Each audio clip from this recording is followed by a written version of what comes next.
isuku ni isoko y'ubuzima, aho yabuze indwara ziba karande, ibidukikije bigahungabana, birimo n'ubutaka budutunze. Twimakaze isuku rero, twirinda kujugunyanga imyanda habonetse hose, ahubwo tuyishyira ahabugenewe. Kirazira kujugunya imyanda yo mu rugo muri za rigore na za ruhurura, kuko iziba inzira z'amazi bikaba byateza imyuzure. Udupfukamunwa twakoreshejwe na za papiye mushwari nimubishyira ahabugenewe.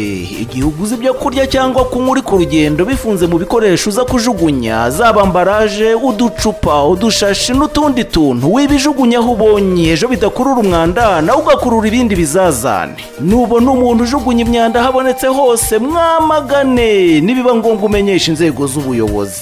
Duharanire isuku rero, turaba turinze ibidukikije, turinze ubuzima bwacu n'ubw'abandi ndetse n'ubw'abazadukomokaho. Ubu butumwa n'ubw'ikigo cy'igihugu cyo kubungabunga ibidukikije REMA ku bufatanye n'umujyi wa Kigali.